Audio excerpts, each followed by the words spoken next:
The story begins with a lawyer named Dong Ho, who is grieving his dead wife. After spending a year grieving, he finally decides it's time to move on. So for the first time since her death, he puts on a suit, drops his daughter off at school, and heads back to work. Then his phone rings, and the caller ID reads, "My wife." Dong Ho freezes because Yeon-soo died exactly 1 year ago, but certain it's some cruel prank, he answers anyway. And the woman on the other end sounds exactly like his wife, casually asking where he left the house keys before leaving the house. Dong Ho is completely stunned that somehow his dead wife is calling him, but he still thinks it's a well-planned cruel prank. To understand how that's possible, we have to go back 1 year. At the time, Dong Ho was one of South Korea's most respected lawyers, known for taking on powerful people who believed they were above the law. His latest case involves politician Si-moon Park, a man accused of covering up violent attacks on factory workers. On the morning everything happened, scientists warned that an unusual solar flare could interfere with communication systems across the country, but almost nobody paid attention to it. Before leaving for work, Yeon-soo begged him to quit. She's tired of watching him make powerful enemies and receive constant death threats, especially when a safer, better-paying job is already waiting for him. But Dong Ho promised everything would be fine, and their daughter snapped a photo of them talking, unaware it would become the last happy picture they'd ever take. Later that day, Dong Ho officially resigned from the law firm.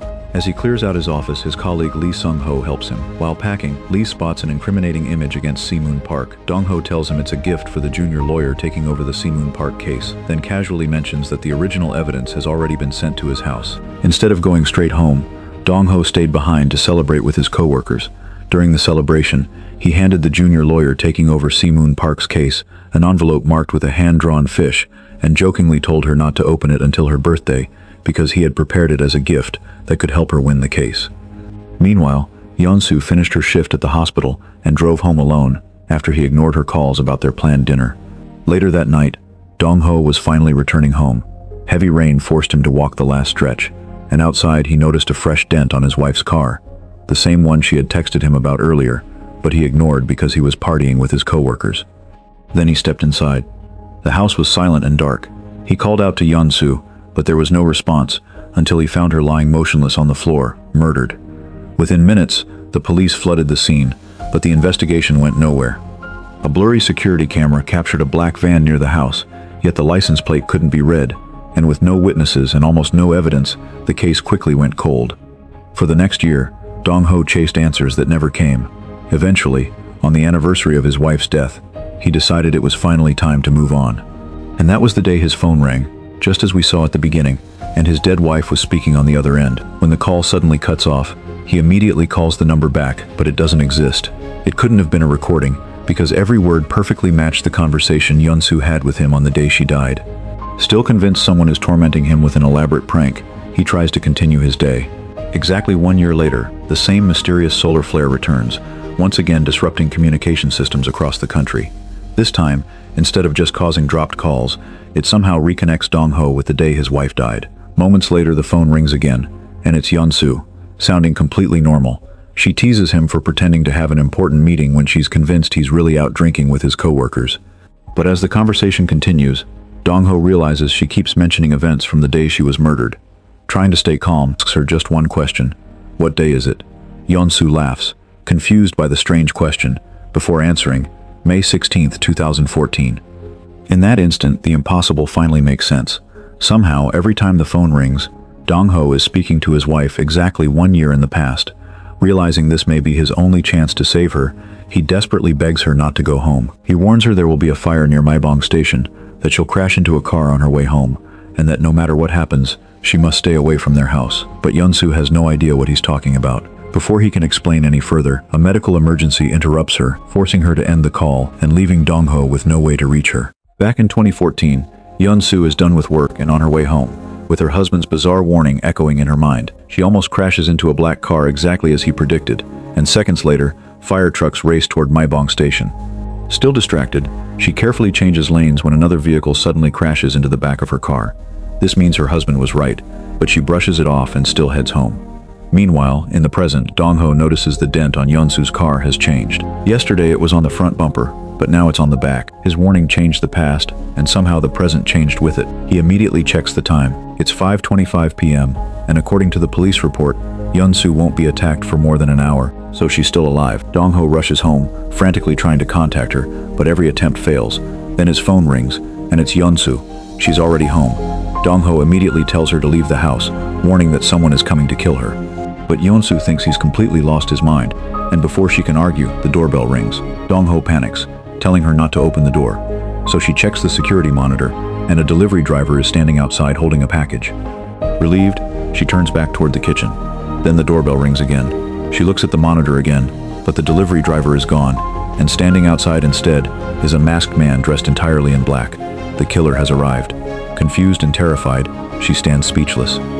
Before she can react, the kettle begins whistling in the kitchen, and hearing the sound from inside the house, the masked intruder knows someone is home. So instead of forcing the front door, he disappears from the camera and heads toward the back of the house as he disconnects the power. Listening through the phone, Dong-ho immediately realizes what's happening. The killer is heading for the back door. He tells Yeon-soo to lock the kitchen entrance. She manages to slam the back door shut just as the masked man appears outside, and for a brief second, they lock eyes through the glass. Then the masked intruder smashes through the door and forces his way inside. Yeon-soo tries to defend herself with the boiling kettle and throws the scalding water into his face. As they both struggle, the two of them crash into shelves and furniture as the fight spills across the kitchen. In the present, Dong-ho can only listen helplessly through the phone as he sees the results of the struggle affecting his present-day home. Yeon-soo finally breaks free and bolts out the front door, racing into the street barefoot and screaming for help. A nearby delivery driver rushes over and, without hesitating, throws himself at the masked attacker, wrestling him long enough for Yeon-soo to escape. She runs straight to the nearest police station and reports the attack. Officers later return with her to search the house, but they find no sign of the intruder. They assume it was a failed break-in and eventually leave. Still shaken, Yeon-soo calls Dong-ho and asks if he is really speaking from the future and whether he knows who tried to kill her. Dong-ho tells her the only clue the police ever found was a blurry image of a black van parked near the house, so if the dashcam captured it, they might finally have the license plate. Yeon-soo rushes to her car, and after searching through the recording, a black Carnival finally appears on the screen. She slowly reads out the license plate while Dong-ho hurriedly writes down every number, and at last, they have their first real lead. Dong-ho wastes no time and heads to the police station to run the license plate, but the officers refuse, insisting he has to follow official procedures. Desperate, he contacts the private investigator who worked with him on the Si-moon Park case and begs her to check the number instead. While waiting at the station, Dong-ho suddenly notices something terrifying. Instead of the police records erasing Yeon-soo's death, they only change the details, from discovering her body in the evening to discovering it the following morning. His desperate attempt to save her only delayed her death. Yeon-soo is still seated in her car when someone knocks on her window. Startled, she refuses to open it until the man identifies himself as a detective coming to investigate the attack. Believing she's finally safe, she tells him everything, including the phone calls she's been receiving from her husband in the future. The detective listens carefully before offering to inspect the house himself. Yeon-soo calls Dong-ho, and Dong-ho speaks to the detective over the phone, urgently telling him to protect Yeon-soo. He also gives him the Black Carnival's license plate, hoping he'll finally catch the attacker. Then the detective asks, "Where are you calling from?" Dong-ho answers, "1 year in the future." The detective is stunned, but agrees to investigate the vehicle. While they're still on the call, the detective casually calls her husband by name, even though Yeon-soo never told him Dong-ho's name. Then the call suddenly ends as Dong-ho's phone runs out of battery. Before she can question him, she notices a fresh burn behind his ear, the kind of burn that could only have come from boiling water. She immediately remembers throwing the kettle at her attacker. Her blood runs cold as she realizes he is the attacker. Keeping her fear hidden, Yeon-soo pretends she left something in the car and calmly walks outside. The moment she reaches the driver's seat, she tries to escape in a panic, but crashes into the parked cars around her. The noise alerts the detective, who drags her from the vehicle. As she struggles, she uses pepper spray to blind him long enough to break free, but not before he's able to stab her in the leg. She escapes once again. Meanwhile, in the future, the investigator finally identifies the owner of the Black Carnival as Detective Jae-hyun, the very man pretending to protect Yeon-soo. Jae-hyun begins taking items from the house that he can use to frame Dong-ho for Yeon-soo's murder. As he does, the world around Dong-ho rewrites itself in real time. The officers who once treated him like a grieving husband suddenly recognize him as the prime suspect in an active murder case. Realizing the timeline has turned against him, he manages to run out of the police station before they can stop him. Knowing the police will never believe him, he decides to uncover the truth on his own. He secretly breaks into Jae-hyun's house using the address obtained from the license plate records. Inside, he finds the missing dashcam from the night of Yeon-soo's murder, and the fish-marked envelope containing additional evidence against Si-moon Park, the same envelope Dong-ho had entrusted to the lawyer taking over the Park case. That's when he realizes Jae-hyun isn't working alone.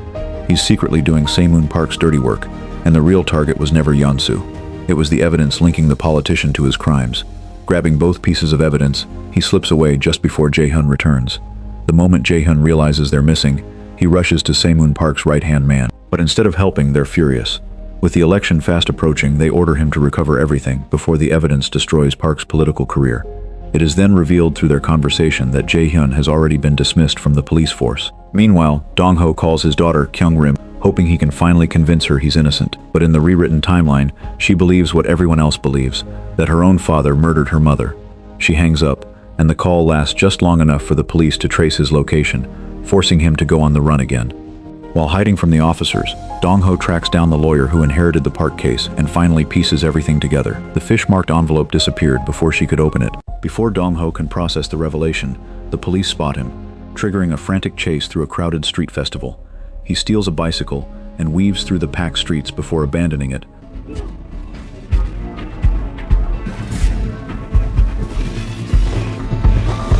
When officers close in, then dives into a river and disappears beneath the water. During the escape, the fish-marked envelope slips from his hands, and a homicide detective later recovers it and opens it himself. As he reads the documents inside, he begins questioning whether Dong-ho is really a murderer or whether someone has manipulated the entire investigation from the very beginning.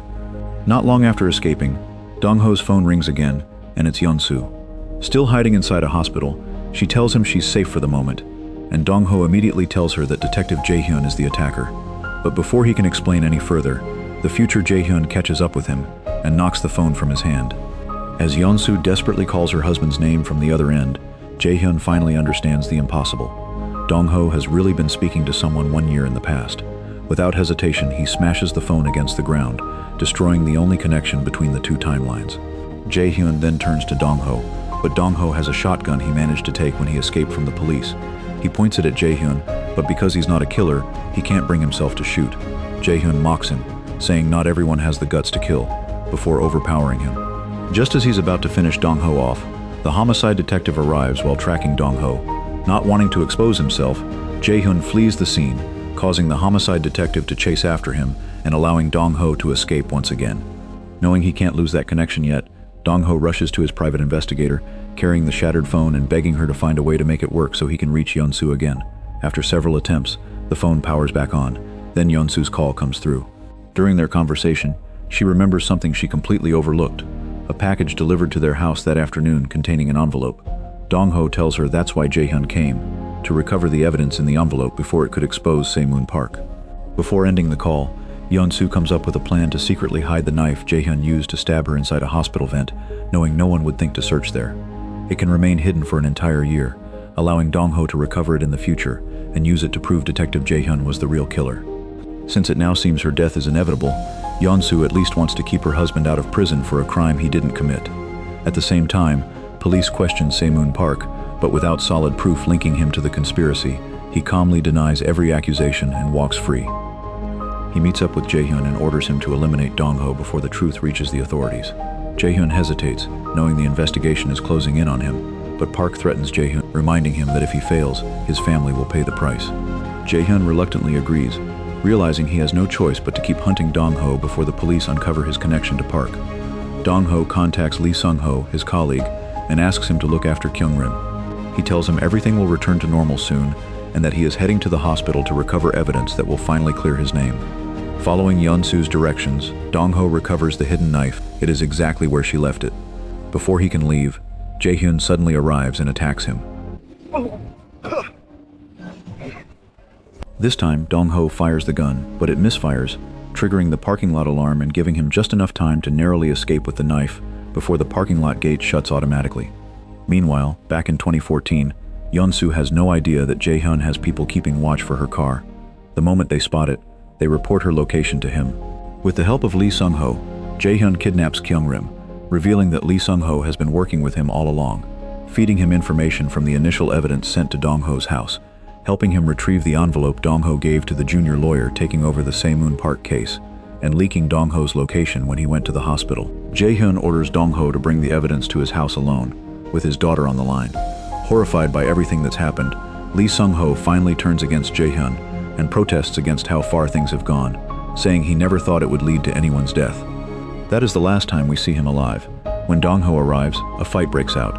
As Dong-ho fights to save his daughter in 2015, Yeon-soo is fighting for her life in 2014, After being captured by Jae-hyun, Jae-hyun drags her back to the house, looking for the evidence. While he searches upstairs, she cuts herself free, only for him to come back down and find her missing. As he searches through the house, she strikes him, leaving a deep wound across his face. That same scar suddenly appears on Jae-hyun's face during his fight with Dong-ho. With the brief distraction, Dong-ho is able to jump on him, giving Kyung-rim the chance to run upstairs and hide.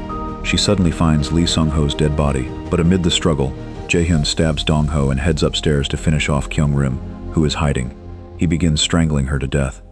At that exact moment, back in 2014, Dong-ho finally arrives home and rushes inside just as Jae-hyun is about to kill Yeon-soo.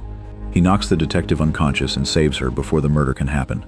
In the present, Dong-ho opens his eyes inside his own home. The blood, the broken furniture, and the crime scene are gone.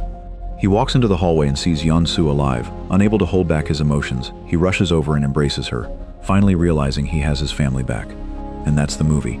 If you enjoyed this recap, don't forget to like, subscribe, and I'll see you in the next one.